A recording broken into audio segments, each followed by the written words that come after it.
Magandang umaga, Philippine Air Force. Alamin natin ang magiging lagay at taya ng panahon ngayong araw ng Sabado, 09 May 2026.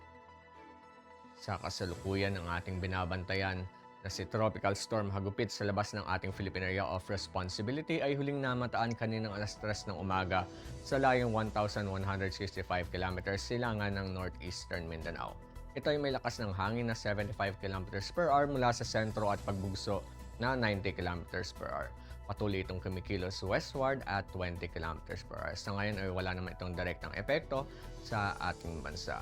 Ngunit yung ating easterlies o yung mainit na hangin nagmumula sa dagat Pasipiko ang patuloy na makakaapekto sa ating buong bansa kahit inaasahan pa rin ang mainit at maalinsangang panahon.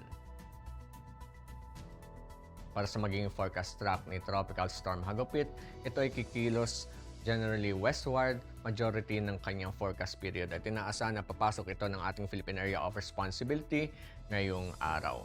Samantala, inaasahan na patuloy ang magiging kanyang paghina at magiging isa na lamang tropical depression pagdating naman ng Lunes at magiging isa na lamang low pressure area pagdating naman ng Miyerkules. Ngunit hindi pa rin natin inaalis ang posibilidad na makaapekto ito sa eastern section ng Visayas at dito sa may bahagi ng Southern Luzon na posibleng makapagdala ng maulap na kalangitan na may mga kalat-kalat na pagulan, pagkidlat at pagkulog.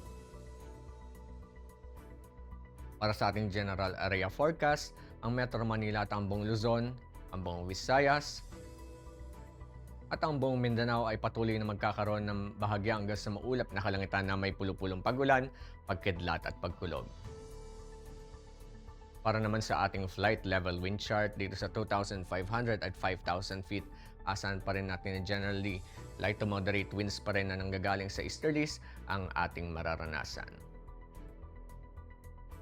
Pagdating naman dito sa 10,000 feet at 18,000 feet, asahan naman natin na dito sa may bahagi ng extreme northern Luzon at northern Luzon, ang variable winds na umaabot hanggang 10 knots. Samantala, sa central Luzon at nalalabing bahagi naman ng ating bansa, patuloy pa rin tayong makaranas o mararanasan pa rin natin yung hangin na nagmumula sa easterlies with 10 to 20 knots.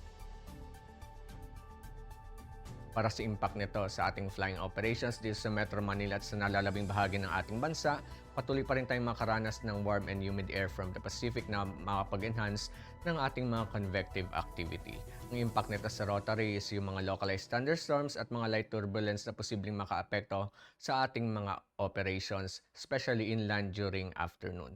Sa fixed wing naman, generally fair with possible isolated sea breeze na posibleng makapag-cause ng ating mga short-term delays at mga turbulence.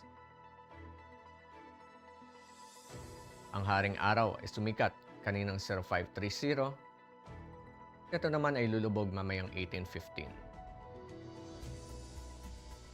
Para naman sa ating moon illumination, 54% decreasing.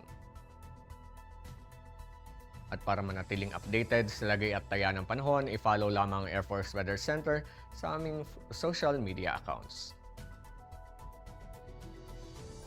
Yan lamang pong latest update mula sa ating lagay ng panahon. Sa ngalan ng aming commanding officer na si Colonel Alvin John Cugador, PAF GSC. Ako po si Staff Sergeant John Altisal Cipuedes, Philippine Air Force, Weather Broadcaster ng Air Force Weather Center. Muli, magandang umaga, Philippine Air Force.